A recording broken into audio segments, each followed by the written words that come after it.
ठीक है, कहीं ना कहीं ठीक है। अभी अंतिम प्रतिक्रिया हम उनकी लेंगे, लेकिन उससे पहले शांति प्रसाद जी के पास में भी एक बार जाते हैं। शांति प्रसाद जी, आरोप वही है कि देखिए, हाँ, वो कह रहे हैं कि आपने प्रोसीजर फॉलो नहीं किया, जिसके चलते नहीं हुआ। इसमें उनका कोई रोल नहीं है, प्रशासन का रोल है। अब असल में जिम्मेदार कौन है, देखिए, ये पता लगा पाना एक मुश्किल काम है। लेकिन एक तरफ मोदी जी की रैलियों की अनुमति लगातार हो रही है, खड़गे जी पहुंच रहे हैं, उनको अनुमति नहीं मिल रही है। आपको लग रहा है कि कहीं ना कहीं लापरवाही तो कांग्रेस पार्टी की ओर से भी हुई?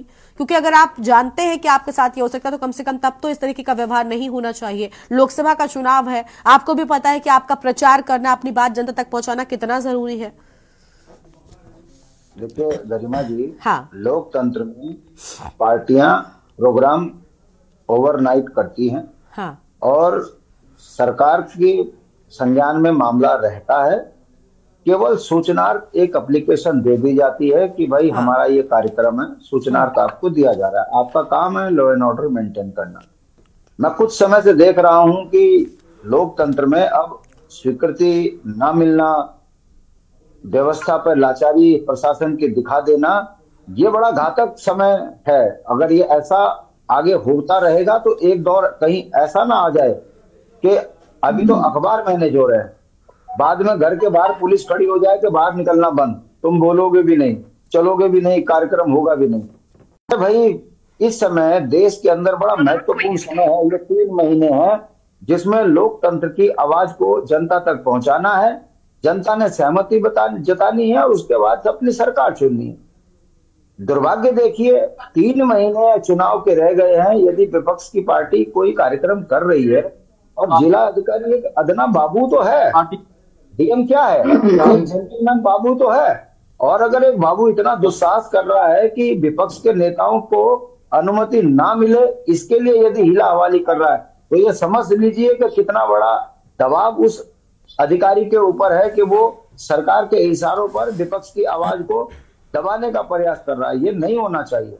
ठीक है। तीसरी बात, लोकतंत्र में अब आप देख लीजिए, इन 5 वर्षों में हाँ, आप मुझे एक डिबेट दिखा दीजिए अपने उठाकर जिसमें आपने ये कहा कि सरकार ने शानदार काम किया, उत्तराखंड का भाग्य चमका। हर दिन रो रहे हैं हम, हर जगह घोटाले हो रहे हैं, बेरोजगारों की नौकरियां छिन रही हैं। हमारे जो उत्तर प्रदेश से 26 राज्य विरोधी संशोधन हुए, उस पर कुछ काम नहीं हुआ। जंगली जानवर से हमारे बच्चे मर रहे हैं, उसका कोई समाधान नहीं हुआ। जो गांव गोद लिए, उन गांवों का क्या स्थिति है, इस पर श्वेत पत्र जारी नहीं हो रहा। हर घर नल, हर घर जल घोटाले की भेंट चढ़ गया है। गांव गांव में इन्होंने पंचायती राज के तहत कूड़ेदान बना दिए, उसमें भी घोटाला हो गया, मगर कर्मचारी नहीं रखे। वो कूड़ेदान में इतनी बदबू आ रही, गांव के गांव बदबू में चले गए, और जंगली जानवरों कूड़ा प्लास्टिक खा के मर रहे। उस पर पंचायती राज को शिकायत करते हैं, भाई इसका उठान करो, तो कुछ बोलने को तैयार नहीं है। कहने का मतलब है, आप ऑल वेदर से लेकर स्मार्ट सिटी से लेकर स्वच्छ भारत मिशन के तहत हर जगह आप फेल हो रहे हो। गंगा सफाई में आपकी हालत यह है कि चंद्रवदनी में सारी गंदगी गंगा में जा रही है। 10 साल से चीख चीख के मर गए। भारतीय जनता पार्टी इसका कोई समाधान करने को तैयार नहीं है। ये तमाम इश्यूज हैं। अगर हम इस पर सवाल कर रहे हैं, अब ये मुद्दे होने चाहिए, मगर क्या करें, दुर्भाग्य हमारा ये हो गया लोकतंत्र में कि अब देख लीजिए, चुनाव में सारे मुद्दे गायब हो जाएंगे।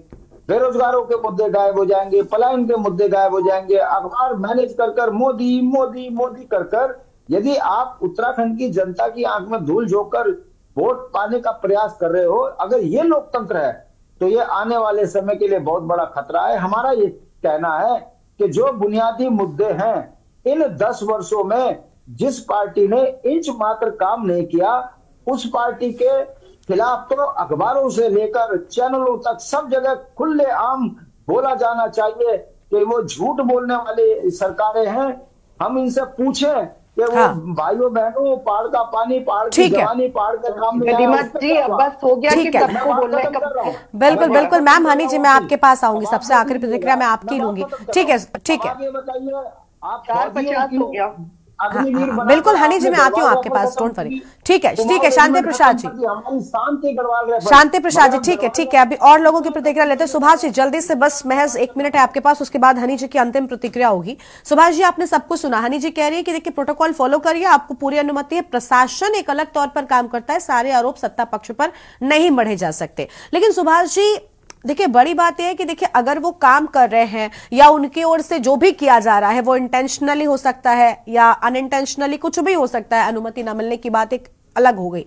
लेकिन जितने सारे आरोप विपक्ष लगा रहा है ये इसलिए भी है क्योंकि विश्वास तो जनता उन्हीं पर दिखा रही है। अगर आप वोट पर डालेंगे, नतीजों पर डालेंगे नजर, तो सारा विश्वास तो बीजेपी के साथ ही है, जनता का समर्थन तो बीजेपी के साथ ही है। फिर विपक्ष रैली करता है नहीं करता है वो तो विपक्ष, खैर चुनाव है, चुनाव में सभी अपनी परफॉर्मेंस देंगे, इसमें कोई दो राय नहीं है, हर कोई अपना सब कुछ झोंकेगा। लेकिन बड़ी बात यह ना कि आप आरोप लगा रहे हैं, आप कह रहे हैं कि इनका सच सामने आ जाएगा। कौन सा सच? अभी तो विधानसभा के चुनाव हुए, उसमें जो तस्वीर निकलकर सामने आई क्या वो जनता ने नहीं देखी? गरिमा जी सबसे पहले बहुत सारे मुद्दों पर विपक्ष ने बताया। विपक्ष ने अपनी बात कही है। ठीक है ना। और बहुत सारे ज्वलंत मुद्दे उत्तराखंड में हैं। बिल्कुल। और ये सबसे बड़ी फेलियर है। आप इससे क्या बताना चाहते हैं? अगर 4 दिन पहले 3 दिन पहले आप एक रैली नहीं मैनेज कर सकते तो इसका मतलब प्रशासन की व्यवस्था की कमजोरी है। प्रशासन के पास इतना इंफ्रास्ट्रक्चर नहीं है कि एक रैली वो मैनेज नहीं कर सकती। तो ये सरकार की कमजोरी बता रही है या इसके सुरक्षा का इंतजाम बता रही है? ठीक है, यानी आपको लग रहा है कि ये बात भी कमजोरी दर्शाता है। मैं बीजेपी प्रवक्ता की भाषा तो नहीं बोल सकती ना। मैं बीजेपी प्रवक्ता की भाषा तो नहीं बोल सकता। बिल्कुल बिल्कुल। ये सरकार में है तो जाहिर है लोग इनसे सवाल करेंगे और इनको सवाल का जवाब देना पड़ेगा। ठीक है। अब इनको अगर आदत लग गई है हाजी वाले पत्रकारों की, तो वो पत्रकार वहां भाजपा दफ्तर में जाते होंगे, मैं नहीं जाता हूँ। ठीक है, ठीक है। मैं किसी न मंत्री न किसी संतरी के पास जाता हूँ। ठीक है सुभाष, जनता का सवाल होगा वो सवाल हम आपसे करेंगे। नहीं, बिल्कुल बिल्कुल बिल्कुल। देखिए सरकार से ही सवाल किए जाते हैं और विपक्ष ही नहीं, जनता भी अगर सवाल करेगी तो सरकार से ही, सत्ता पक्ष से ही किए जाए।